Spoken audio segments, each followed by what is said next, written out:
ज्ञानानन्दमयं देवं निर्मलस्फटिकाकृतिम् आधारं सर्वविद्यानां हयग्रीवम् उपास्महे। श्रीगुरुभ्यो नमः। वन्दे संस्कृतमातरं। सर्वेभ्यः नमस्काराः।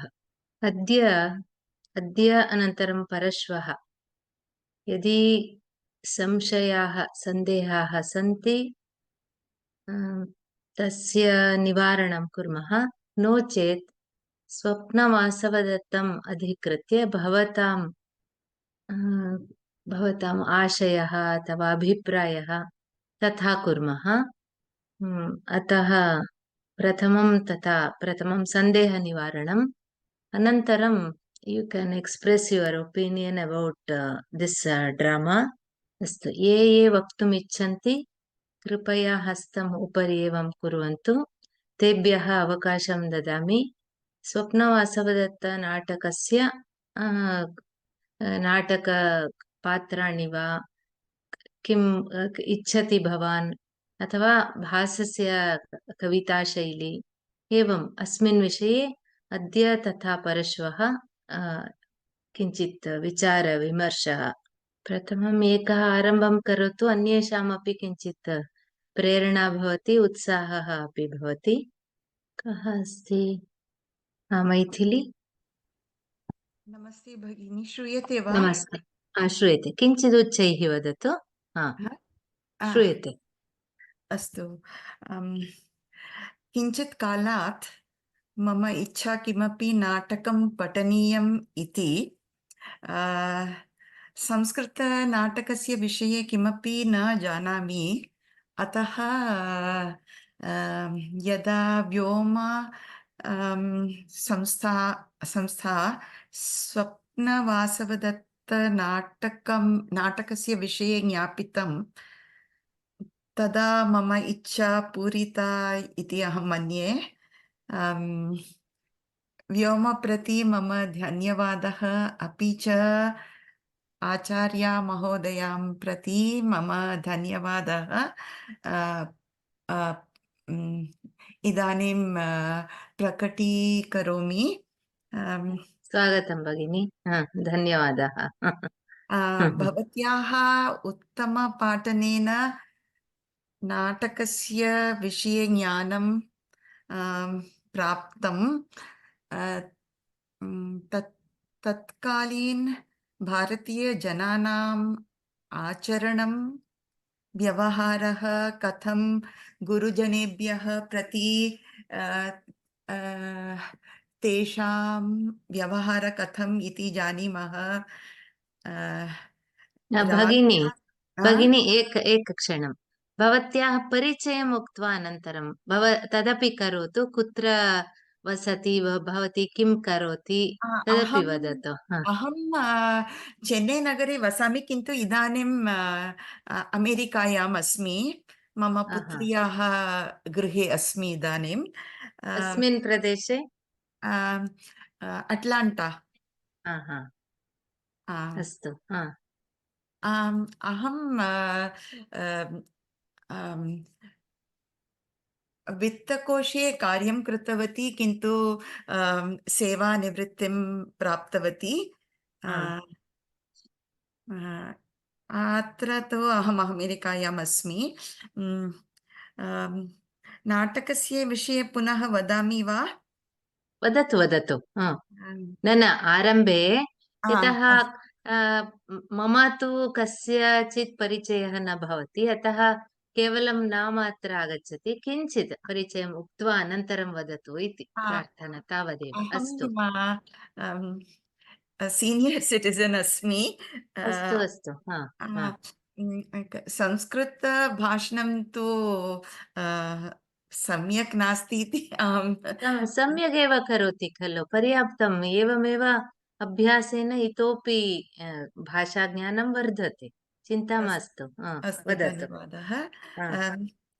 तदानीं कालस्य राज्ञां पालनपोषणविषये अपि वयं नाटकात् जानीमः।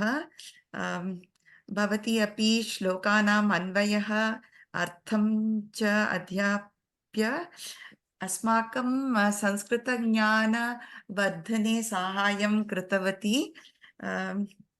अपि च भासः महाकवेः नाटकस्य अङ्केषु प्रकृत्याः वर्णनम् अपि उत्तमरूपेण कृतं। यथा वृक्षाणां विषये वयं ज्ञातुं शक्नुमः, पुष्पाणां विषये अपि वयं सूचनां प्राप्नुमः। अन्ते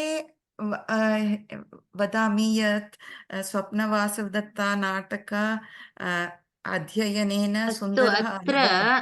अत्र किं पात्रं बहु इष्टवती भवती? मम कस्य पात्रं? वासवदत्तायाः पात्रं किमर्थं? सा बहवः कष्टं सहितवती, किन्तु तथापि सा पत्युः विषये पत्युः साहाय्यं करणीयम् इति, अपि च तस्य तस्य प्रजायाः अपि साहाय्यं करणीयम् इति चिन्तित्वा एव सा यौगन्धरायणस्य यौगन्धरायण यः सूचितवान् तस्य सहमतिः सा दत्तवती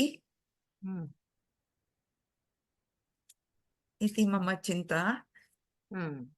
अस्तु भगिनी, धन्यवादाः। उत्तमम्। धन्यवादः भगिनी। नमस्ते।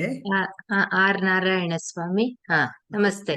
नमस्ते महोदय, परिचयम् उक्त्वा अनन्तरं वदतु। परिचय तथा वदतु। न कुत्रत्यः, किं करोति, संस्कृतविषये आसक्तिः कथम्, एवं अन्येभ्यः अपि सूचना। संस्कृतेन सम्पूर्णतया वक्तव्यम् इति निर्बन्धः नास्ति। भवन्तः कन्नडभाषया आङ्ग्लभाषया वक्तुम् इच्छन्ति चेत् तदपि कर्तुं शक्नुवन्ति। अतः मध्ये मध्ये संस्कृतपदानि तु सन्ति एव सर्वासु भाषासु, अतः तथापि कुर्मः। अन्ये ये वक्तुम् इच्छन्ति तेभ्यः अपि सूचना। अस्तु महोदय, वदतु। अहं किञ्चित् लिखितवान्, तत् पठामि। अस्तु, प्रयत्नं करोमि। परिचयं करोतु। परिचयं करोमि। मम नाम नारायणस्वामी। अहं Bengaluru Indian institute of management IIM Bengaluru संस्थाने वित्त च अकौण्टेन्सि प्रोफेसर् आसम्। इदानीं निवृत्तः। इदानीमपि गवर्मेण्ट् संस्थायां कार्यं करिष्यामि। प्रो बोनो इति वदामः, पेमेण्ट् नास्ति। सर्वकारस्य कार्यमपि कुर्वन् अस्मि। आनररी मेम्बर् बोर्ड्, गवर्मेण्ट् बोर्ड् मे अस्मि। अहं मम पिता संस्कृतज्ञः। संस्कृत, लाटिन्, ग्रीक् सर्वमपि ज्ञातवान्। ततः मम संस्कृतभाषायां मम आसक्तिः अस्ति। अहं किञ्चित् लिखितवान्, प्रयत्नं करोमि। एषः नाटकवर्गः सार्थकः ज्ञानवर्धकः च आसीत्। शिक्षिकया पाठ्यक्रमस्य रचना च प्रस्तुति च यत्नपूर्वकं कृतं। तस्यै मम हार्दिकं धन्यवादाः। नाटकं रहस्यान्वितम् आसीत्, यथा किञ्चन गूढगाथा, डिटेक्टिव् स्टोरी। 200 वर्षाधिकपूर्वं भारतदेशे राजकारणस्य यः प्रकारः आसीत् तस्मिन् विषये मया ज्ञानं प्राप्यते। पात्रेषु मम कारुण्यं वासवदत्तायाः पद्मावत्याश्च कृते वर्तते।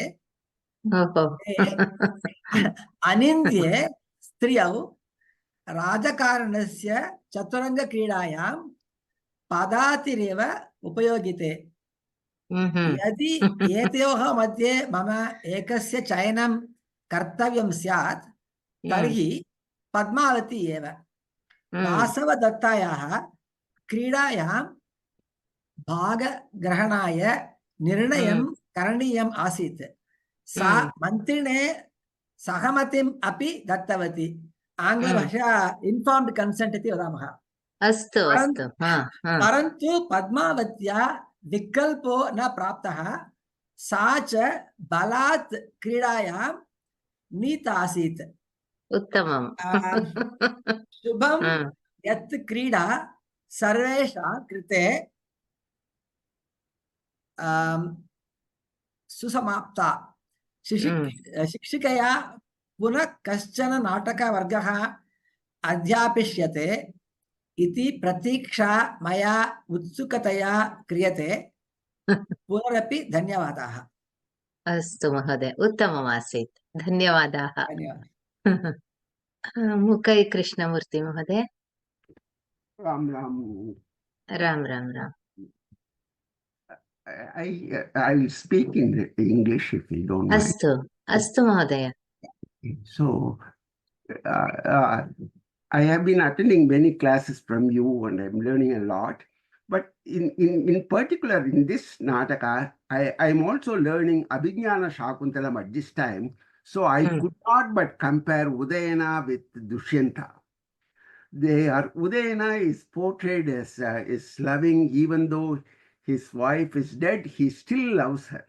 Whereas Dushyanta, even though Shakuntala was alive and she is begging him to take, he refuses. So in that context, I think Basa has done a wonderful job of portraying Udayana. Yes.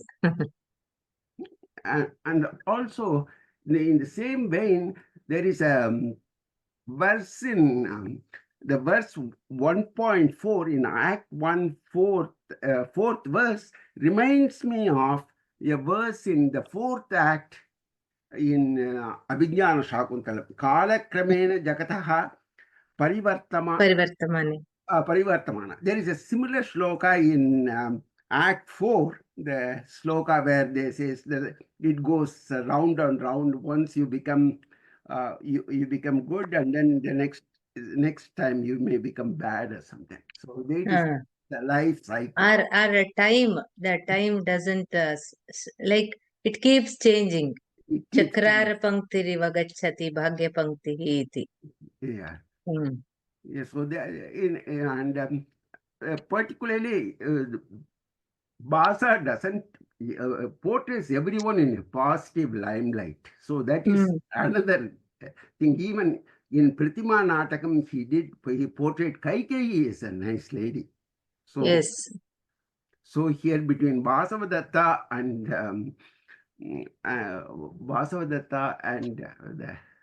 another character suddenly. Yes. Between Bhasa and Kalidasa. Basa and Kalidasa. Basa is very nice in the sense he portrays everyone in a positive limelight. So I enjoyed as much. I liked Basa as much as I like Kalidasa. Bhavan kutra vasati mahodaya paricayah prapta? I'm Troy Nagare Vasati in Vasami. Yeah, I live in New York State. I used to teach in a university. Now I'm retired. Okay. Mahan santosha Mahodaya. Bhavataha idanim pravrittim तदनुसर्तुं समयः अधिकः अस्ति निवृत्त्यनन्तरं always whatever you want you can pursue now. You are doing a very good job now. धन्यवादाः महोदय. रामा महादेवन. नमस्ते महोदय. नमस्ते. अहं महादेवन, रमा महादेवन न रामा महादेवन इति. अहं राम इत्येव आहूतवती खलु. रामा एव. अस्तु. चेन्नैनगर्यां वसामि. अस्मिन् नाटके बहूनि सुभाषितानि सन्ति। हम्म, ते सर्वे मनोहराणि अपि च व्यवहारे अतीव उपयोगाय भवति इति मन्ये। हम्म, कानि एतानि सुभाषितानि इति कानिचन वक्तुम् इच्छामि। हम्म, प्रथमं यथा महोदयेन उक्तं, मुक्कै कृष्णमूर्ति महोदयेन उक्तं, हम्म, चक्रारपङ्क्तिरिव गच्छति भाग्यपङ्क्तिः। हम्म, प्रथमम् एतदस्ति। प्रद्वेषो बहुमानो वा सङ्कल्पादुपजायते इत्यपि हम्म। एकं सुभाषितम्। भवान् पूर्णं श्लोकं पठतु महोदय, यतः अन्येषामपि उपयोगाय भवति, अतः प्रद्वेषः समयः तु अस्ति इदानीं। तृतीयमस्ति सुखमर्थो भवेद्दातुं सुखं प्राणाः सुखं तपः सुखम् अन्यद् भवेत् सर्वं दुःखं न्यासस्य रक्षणम्। दुःखं न्यासस्य रक्षणम् is a very famous subhashitam, we can say. The next one I was impressed with was Dukkham Tyaktum Bandhamoolanuragaha Smrutva Smrutva Yati Dukkham Navadvam. This is a very practical sentence. Smrutva Smrutva Yati Dukkham Navatvam iti. अपि च रज्जुच्छेदे के घटं धारयन्ति इति आगच्छति किल। अन्तिम अंके कः कं शक्तो रक्षितुं मृत्युकाले रज्जुच्छेदे के घटं धारयन्ति इति। एवं लोकस्तुल्यधर्मो वनानां काले काले छिद्यते रुह्यते च इति। एतदपि वेरी इंट्रेस्टिंग सुभाषितम्। अन्तिमं गुणानां वा विशालानां सत्काराणां च नित्यशः कर्तारः सुलभा लोके विज्ञातारस्तु दुर्लभाः. We see in practical life also many people do perform actions, but people who appreciate are very few. Yes. एतानि सुभाषितानि they impressed me, so I thought I will share that with you. अत्युत्तमं महोदय। अन्यत् किमपि वक्तुम् इच्छति चेत् वदतु, पात्राणां विषये। Swapnavasavadatam I am actually listening for the first time from you, Mahodaya. This the most impressive part is every character in this Nataka is so well portrayed by not what they say, but by what they do not say. That is a yukti, you know, that is a Nataka yukti. That is, you leave many things unsaid, and that creates a lot of interest in the audience. And Bhasa has excelled in this Natakam in that. You will see where there could be 10 sentences, he just stops with half a sentence, and all the rest we are supposed to imagine. That I think stands out, in my opinion, in this Nataka. Yes, sir. And your favorite patram? My favorite patram is Padmavati. Because you see, Vasavadatta is already married to Udayana, and she has gone through some difficulties and managed to hide her identity and all that. But Padmavati knows very well that Udayana loves only Vasavadatta. He, in all probability, is only taking her as a matter of necessity. And to be in that position and still continue to serve her husband as a true wife will requires a lot of courage and a lot of values. And I think therefore Padmavati stands out as a very noble character in this whole Nataka, in my opinion. Uttama Mahoday. No, see, it is our opinion, and it definitely it has its own weightage also, each character in this drama. धन्यवादाः महोदय। नाम B किमपि अस्ति महोदय? भासिन् किमस्ति? महोदय, I have asked you to speak. Can you hear me? Yes. Can you please be little louder? Yeah. Mom, now aham asmi Indubala. हा. Aham अत्र किमपि अन्यनाम अस्तु, इन्दुबाला, अस्तु. Indubala. कुत्र? Last name Bhasin. हा. अच्छा. कुत्र वसति महोदय? अहम दिल्ली नगरे वसामि. अहम सेवानिवृत्तः वायुसेनस्य अधिकारी अस्मि. अहम 20 वर्ष पूर्वं सेवां निवृत्तवान्. मम संभाषण क्षमता बहु सम्यक् नास्ति. चिन्ता नास्ति महोदय. आङ्ग्लभाषां आङ्ग्लभाषा अथवा हिन्दी भाषायां वदति चेदपि चिन्ता नास्ति. Whichever you are very comfortable, Mahodaya. Actually, I started learning Sanskrit some 5-6 years ago, and I have done COVID, but speaking is still not very fluent. So I have to think, write, and then I try to speak. Therefore, I'll now switch on to English language. I'm equally comfortable with Hindi and other languages, but not with Sanskrit so far. So this natak, I see it's a very well written script and very tight. There is a lot of unsaid in the script, which viewers or readers have to imagine and fill in themselves. That creates the interest in the drama. As far as the paths are concerned, King Udayan appears to me a little weak as a king. He is lost in his love romance so much that he has forgotten to protect his kingdom. So, as a armed force officer, I think it was a weakness in him. Yes, sir. But other patras have done their part very well. They are very well etched. Vasav Datta, especially, she is playing a political part by agreeing to the suggestion that she has to go incognito and then get the king married to other women to strengthen the kingdom.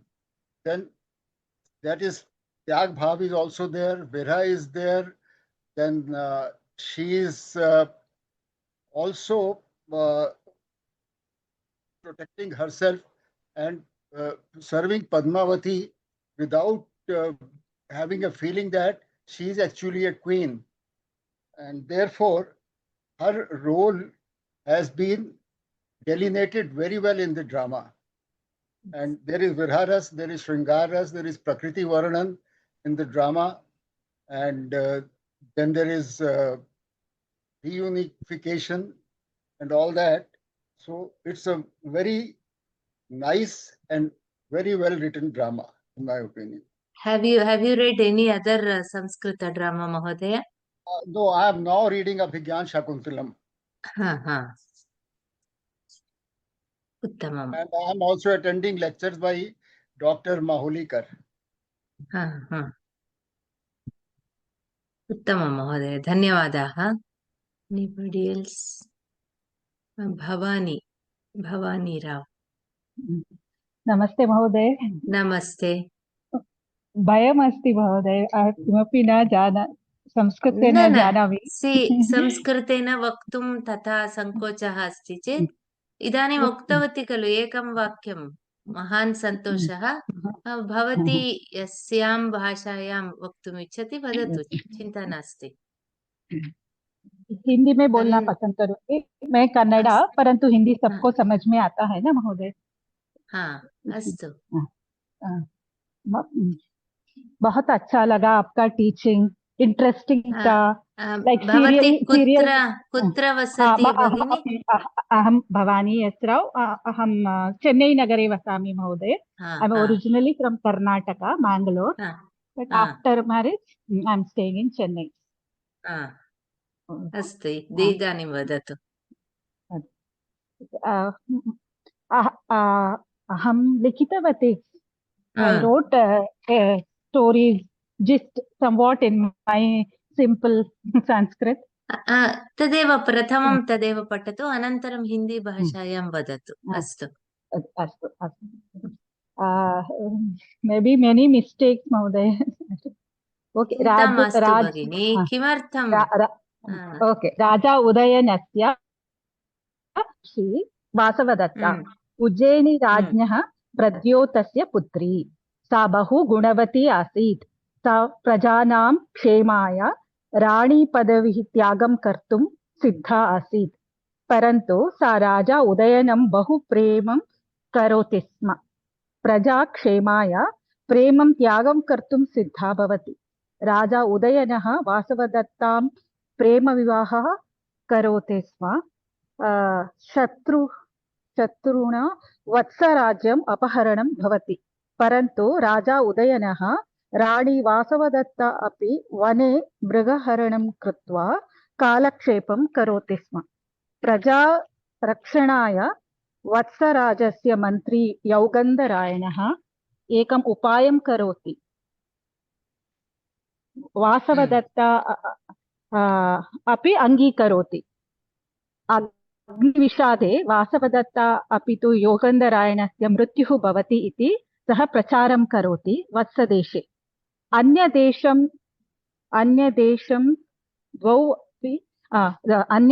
अन्यवेषं धृत्वा द्वौ अपि मगधदेशं गच्छति। मगधदेशस्य राजा दर्शकः बहु समर्थराजा आसीत्।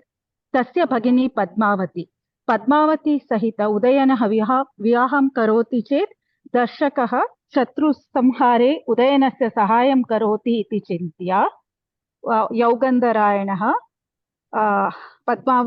उदयनः विवाहं पद्मावती सहितं कर्तुं वादं करोति, अङ्गीकरोति। परन्तु उदयनः वासवदत्तामेव सर्वदा स्मरति।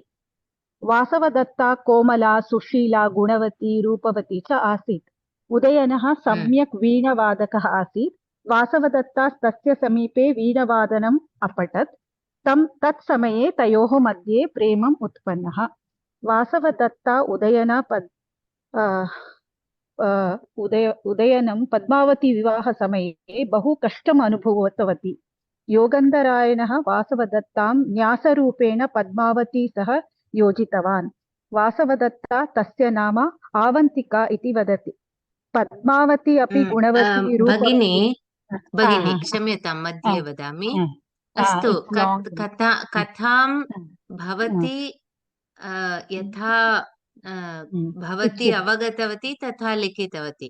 इदानीं किमपि तद्विषये किमपि कथां वयम् इदानीं सर्वे जानीमः। अस्तु, तद्वदतु। किं पात्रं मम इष्टम् इति? तथा नाटकस्य किमपि नाटकविषये, संस्कृतनाटकविषये किं ज्ञातवती? तस्य आरम्भः वा यत् किमपि भवत्याः यत् बहु सस्पेन्स् अस्ति महोदय, लैक् थ्रिल्लिङ्ग्, वाट् हेपन्स् नेक्स्ट् इति। Nice, it was Vasavadatta's character only I liked the most. Sadeva Mahoday. We enjoyed. We expect your more teaching like this. I love the way you teach, Mahoday. Simple Sanskrit. Have you watched any Samskrita drama, Samskrita natakam kutrachit drishtavati va? No, Mahoday. This is the first drama. This is first drama, and I saw your Prahelika video. It was very interesting. Prahelika. Now, have you watched any Samskrita drama on stage? No, Mahoday. No. I am a Vyoma student only. Past 2 years, I am learning Chittoor board, Abhijna. I finished the exam, that exam. But I love Sahitya very much more than grammar. I feel very hectic grammar portion. This I enjoy like story, movie. I told it is more easily like appealing. तथा Yes, तत्र yes. अस्तु अस् महोदय। धन्यवादः। धन्यवादाः महोदय। धन्यवादः। विश्वेश्वरराव अस्ति वा अथवा बै डिफाल्ट् न जानामि महोदय। Namaste, madam. Namaste, madam. नमस्ते। Today you are really there, or is it by mistake? No, it is, I'm really there. But no, स्वागतं महोदय। madam, I enjoyed your way of explanation. Even that the other Pratima Natakam and another this one is what is called मध्यम मालविकाग्निमित्रम्। Malavikagnimutram. That is what very I enjoyed your explanation very nicely, madam. Thank you very much. God bless you. Yeah. धन्यवादाः महोदय।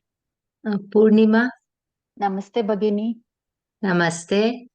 I enjoyed the play and the way you teach is amazing. And you make it so simple and you leave it to people's imagination. Whatever question we ask, you say, maybe, may not be, because it's all Basa's. What can I do if? Yes. No, that's a very nice way of you to just leave it to each one's imagination without going deep into that. I think you are also one mini Basa. Nowhere near to Basa, but no, many times even in Valmiki Ramayana, there are so many questions arise in our mind, but we have no answers. The work is here, and we are enjoying. So it should be our own this thing opinion. I cannot give some opinion that I want. So conclusion is left to the individuals. Yes. And one thing I wanted to ask you, this stanza, Bharatanam kule jato, vinito gnana vanchuchihi, tanharhasi baladartum, rajadharmasya deshikaha. Yogandarayana says... षष्ठे अंके अस्ति खलु? Actually, Yogandarayana says this. He says, what is he saying? I didn't understand in that. He's saying not to allow Vasavadatta to enter or... Loka number is he stopping Raja? Yogandarayana stopping Raja. Tell me the shloka number. 16 Bhagini. Shodashaha. Bhavatyaha samshayah kutra tatra. Yogandarayana is telling Raja not to get Vasavadatta, invite Vasavadatta into that hall where they are all there. I got it. Bharatanam kule jato vinito jnanavan shuchihi tannarhasi baladhartum rajadharmasya deshika. Atra the situation here is he is in the guise of a Brahmin. Correct. He has come to take back his sister. Mama bhagini khalu yesha iti vadati. Tada Raja vadati kim bhavanaha mahasena putri khalu yesha. Oh, I think that is Dhatri's this thing. Yeah, Dhatri says that. Before that, the Dhatri tells she identifies Vasavadatta and Namo Bhartradarika Vasavadatta iti vadati. At that time, it is just to increase just to enhance the curiosity. Like if it is at just when Dhatri says it is Vasavadatta, if the king accepts, it should be a very dramatical this thing that the king has to give judgment. So this fellow also he tells that no, she is my sister. For that he says you are from this great Raja. dynasty, Bharata Yeah. Vamshottpannaha bhavan, and you are very, you have all befitting characters of a king. Tat narhasi balad hartum. So you cannot take, you are a very good king, so you cannot take anybody by balatkara. That you cannot do. And Rajadharmasya Deshikaha, you are Rajadharma, you are an Acharya. Deshika is Acharya. You are like one leader, upholder of this kingly duty. Then how can you take away my sister? That means, how can you retain her? That is what he means. You can't stop her by force. Okay, okay. Right, right. Got it. And somehow I also like Vaswadatta's character. She has everything in her. She sacrificed, she faced difficulties, and she was whatever, as princess they learn all. And moreover, it is not just a nataka. Even in history, we have read of such great women who have really done. Correct. See, whatever had happened is depicted in a drama. It is not. It's not an imaginary this thing. In those days, we have heard of many great women who have sacrificed everything Women for the warriors. sake of Correct, their. And when men fail, it is the women who uphold the kingdom or the family. Yeah, in that way also it is very Astu interesting. Bhagini. Dhanyavadah. Yeah, thank you so much. Dhanyavadah. Vidya. नमस्ते भगिनी. पूर्णिमा भगिनी परिचयं न कृतवती. अस्तु, विद्यायाः अनन्तरं, यतः सर्वेषां परिचयः अपि आवश्यकः. अस्तु, विद्या भगिनी परिचयं कृत्वा अनन्तरं वदतु. अस्तु महोदय, बहवः धन्यवादाः. मम नाम विद्या. अहं डालस् नगरे टेक्सस् राज्ये वसामि, अत्र अमेरिकादेशे. बहु सन्तोषस्य विषयः यत् अत्र वर्गम् आगतवती इति. बहु आनन्देन स्वयमपि भवती कथं रसास्वादं कृतवती करोति इति तत्र स्पष्टम् आसीत्. यथा हसन्ति वा, यथा कथञ्चित् मनोरञ्जकम् अपि कृत्वा व्याकरणरूपमपि प्रकटयित्वा बहु सन्तोषेण पाठितवती, उत्साहेन अस्मान् अपि प्रेरितवती. बहवः धन्यवादाः भगिनी. धन्यवादाः. यथा पूर्णिमा भगिनी उक्तवती, तत्र मम अपि अभिप्रायः एवम् अस्ति. भवती एव मिनी भाषा इति भासते. मिनी भाषा इति भासते. अपि च किं पात्रम् इत्युक्ते पुनः मम मनसि वासवदत्ता एव आगच्छति. किमर्थम् इत्युक्ते यथा अन्ये अपि उक्तवन्तः, तथा सा तु बहु सहनशीला अस्ति. अपि च यद्यपि स्वस्य आर्यपुत्रस्य अन्यया सह विवाहं भवेत्, तथापि अङ्गीकरोति. किमर्थं तदेव तस्य महाराजस्य आर्यपुत्रस्य मङ्गलार्थं भवेत् इति कारणेन साहाय्यं करोति. तथा मनसि चिन्तयति. यद्यपि तस्य मनसि अनेके प्रश्नाः सन्ति, दुःखविषयाः अपि विचाराः अपि आगच्छन्ति, तथापि सहनशीला अस्ति इति कारणेन सा तत् पात्रं सम्यक्तया रचितवान् इति चिन्तयामि. अन्यथा तु बहु सम्यक् अस्ति. मध्ये मध्ये श्लोकान् विषये अपि अस्ति. अपि च पुष्पाणि, वृक्षाणि, तेषां विषये बहु स्पष्टतया विवरणं करोति. अपि च यथा सर्वे अस्माकं मित्राणि शोधनं कृत्वा तेषां किं वदामः, बोटानिकल् नेम्स् वा चित्राणि अपि दर्शितवन्तः. बहु सत्यम्. सर्वेभ्यः अपि धन्यवादः, बहवः धन्यवादः भगिनी भवते. स्वागतं भगिनी, धन्यवादाः. The thing is, when we are learning for learning it as a syllabus for a course, or when we are in our student days in the sense, when it is compulsory that you have to study this, then we might not enjoy this as much as we are given the freedom. Idanim ankasya asha nasti. So then when you think in a free mind, then you slowly the character it opens up. Then even the students should do this. It is not just for the sake of one drama will be introduced, you are reading that, you will write the exam, get good marks. That is different.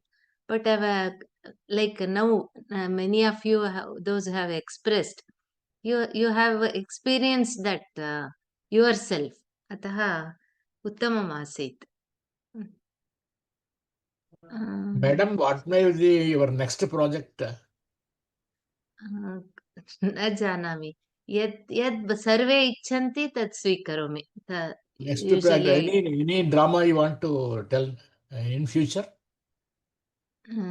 Right now, no plans, sir. No but idea. Definitely that will be. Vyoma people will let you know whenever any new webinar is started. We will be more excited and happy to hear from you. Thank you, sir. Definitely. Even my job is to introduce and enjoy. Atra swarthaha api asti, Mahodaya. Not just to teach. Teaching is learning, actually. Whatever I had read earlier, it's a very good golden opportunity. We are learning by your teaching. We are enjoying the Dhanyavadaha, Mahodaya. essence of it. Thank you. Jina Chandran. क्षम्यतां, भवती teaching is learning उक्तवती, बहु सत्यमस्ति. अहमपि साफिल् इति कार्यक्रमः अस्ति संस्कृतभारत्याः, तत्रापि पाठयामि. तदपि सत्यमेव. यतः तत्र अत्र भवन्तः तु अत्यन्त चतुराः, किमपि प्रश्नान् पृच्छन्ति. तत् किं तस्य अर्थः कः एवम्. अतः यद्यपि अहं व्याख्यानसहितं पुस्तकमेव अत्र स्थापयामि, कथनसमये तथा पठनम् अहं न इच्छामि. That will be very boring if I bend my head and keep on reading from the commentary and each and this thing. I should enjoy. First is only then I can throw some light on each character or on the drama. Ataha धन्यवादाः. जिनचन्द्रन् महोदय. नमस्ते भगिनी. नमस्ते. मम नाम जिनचन्द्रन्. I have written few sentences in Sanskrit, so I will read it out because my Sanskrit is not so great. So please excuse me if there are any mistakes. No, Mahodaya, one more, just 1 second. For everybody I'm telling, don't feel that it is with mistake with this thing, because only when you speak, you know where you are making mistake, or you write only when you write. Otherwise, we think my head is filled with information. It is only through speech or through writing the thought gets its form, and only then we realize we have made mistake. Okay. But no need to hesitate. मातृभाषा संस्कृतं न. इदानीं वयं पठामः, अतः किञ्चित् तद् अत्र तत्र दोषाः भवेयुः. चिन्ता मास्तु. एवमेव अग्रे अपि प्रयत्नं करोतु, तदा भाषा सुलभं भवति. तावदेव. मम नाम जिनचन्द्रन् अस्ति. अहं बेङ्गलूरुनगरे वसामि. इदानीम् अहं निवृत्ता अस्मि. मह्यं संस्कृताभ्यासं बहु रोचते. संस्कृत महाकाव्यानां पठनं मम इच्छा आसीत्. अतः अहं संस्कृताभ्यासं 2 वर्षं पूर्वे आरम्भं कृतवान्. अहं संस्कृतभारत्याः कोविदपाठं पठितवान्. स्वप्नवासवदत्तं मम प्रथमः कवयः अस्ति. इतरकाव्यायाः पठनं मम इच्छा अस्ति. भाषाकवेः स्वप्नवासवदत्तं बहु कुतूहलकारी आसीत्. भगिनी, भवती बहु सम्यक् पठितवती. मम धन्यवादाः. एतत् नाटकम् अहं पठित्वा बहु सन्तोषम् अनुभवामि. भवत्याः बोधनं बहु सिस्टमेटिक् आसीत् वासवदत्याः पात्रं this is the character I like because she is not an ordinary lady like so many other ladies. She takes a lot of risk in doing the drama along with Yogendra Rayana. Not only that, she also does so many sacrifices. That is the reason I like Vasavadatta's character in this drama. And Basa's style is that he is he is not at all elaborative in anything, and we have to imagine so many things, which gives a lot of scope for entertainment actually. That is why I like this drama. Dhanyawada. उत्तमं महोदय, धन्यवादाः. We'll have Shankari and conclude, and tomorrow, day after tomorrow, बुधवासरे पुनः ये वक्तुम् इच्छन्ति कृपया लिखित्वा पठन्तु अथवा भवतः अभिप्रायं तत्रैव कथयन्तु. So we have one more, all of you have one more golden opportunity to speak. Then second will be the valedictory. Somebody will speak about this webinar. अतः परश्वः ये वक्तुम् इच्छन्ति कृपया तथा संकोचः मास्तु. पुनः पुनः वदामि. And many of you, at least it's a very good way to introduce yourself and so many things are there. अस्तु, शङ्करी महोदय वदतु. नमस्ते भगिनी. नमस्ते. मम नाम शङ्करी, अहं कोयम्बतूर् नगरे वसामि.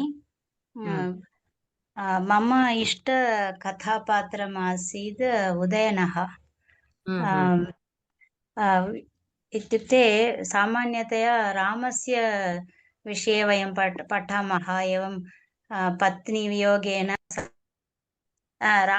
श्रीरामः पत्नीवियोगेन कियत् दुःखम् अनुभूतवान् इति वयं पौनःपुन्येन पठामः, शृण्मः. तत्र आञ्जनेयः एवं चिन्तयति इति, किमर्थं पत्न्याः निमित्तं एतावत् कष्टम् अनुभवति रामः इति. अनन्तरं सीतां यदा सः पश्यति तदा चिन्तयति कथं रामः जीवति सीतां विना इति. सुन्दरकाण्डे अस्ति खलु. उदयनः अपि वासवदत्तां तथा तावत् प्रेम आसीत् तस्य पत्न्याः उपरि. वासवदत्ता तु पत्युः मङ्गलं चिन्तितवती, तदपि अस्ति.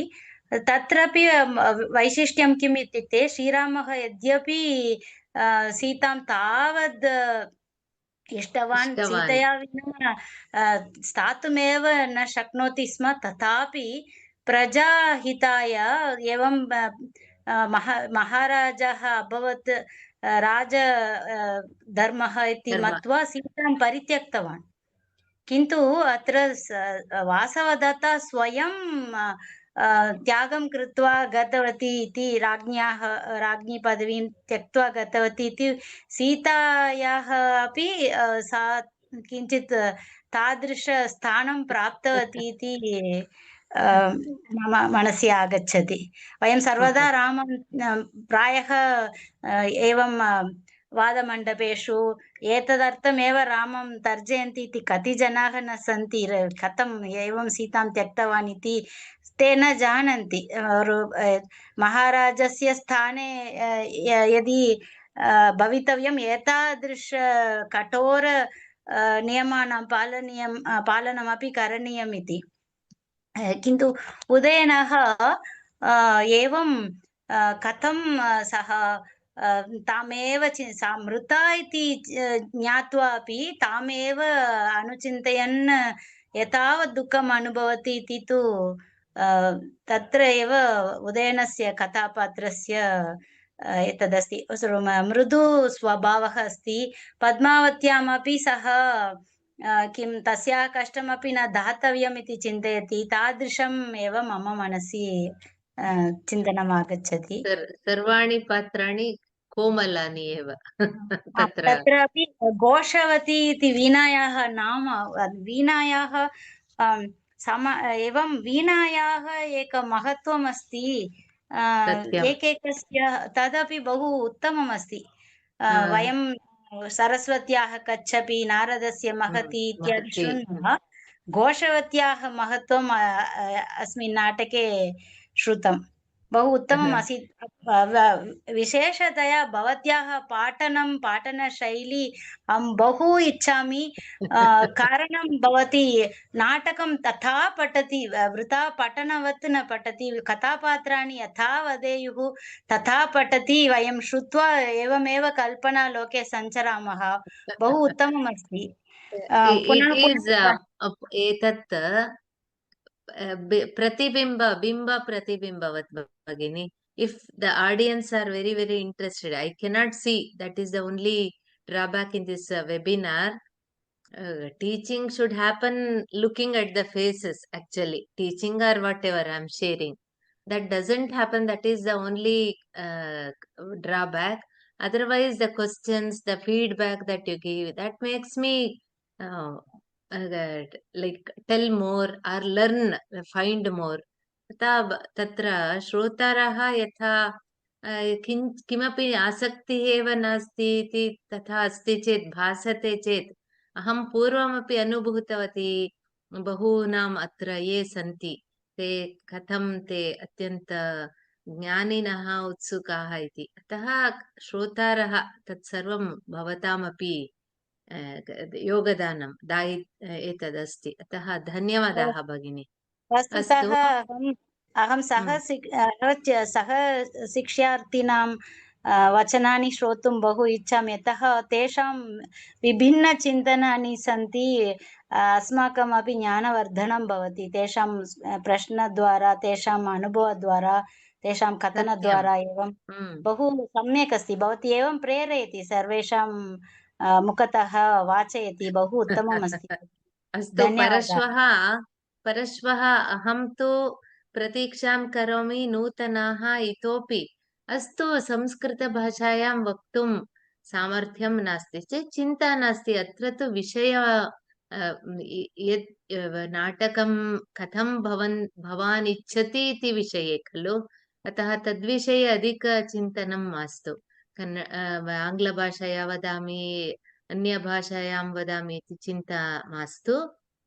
I expect at least 7 or 8 new people to come out with their opinion, so that even others, just as Shankari Bhagini told, see, it is we are exchanging our views. Ataha kripaya parashvaha अन्येपि अत्र नाटकस्य विषये वदन्तु. वयमपि अनुभवामः. एतावत् पर्यन्तम् अहमेव वदामि स्म. अद्य अहमपि श्रोता भवितुम् इच्छामि. कृपया एतत् कुर्वन्तु. एकः संशयः। सामान्यतया कृष्णस्य, शिवस्य एवं स्तोत्राणि शृण्मः। बलरामस्य वन्दनम् इति प्रथमवारं शृणोमि। सत्यं, तदेव तदधिकृत्य प्रायः भासः बलरामस्य किञ्चित् अधिक एतत् केरळप्रदेशे भवति. अतः तत्रत्यः वा इत्यपि संशयः अस्ति. अनन्तरम् अन्ये वदन्ति तद् भासस्य श्लोकः एव न इत्यपि वदन्ति. चाक्यार् इति तत्र केरळप्रदेशीयाः. अनन्तरं see, there are so many things added to Sanskrit drum. Some may say this is not Bhasas also. When you read the manuscripts, this Travancore T. Ganapati Shastri Mahodayena Hastapratihi Pratayah Yaha Praptaha, and especially here in this the shloka of Balarama, some say it is Prakshipta. That means interpolation, or that has been added.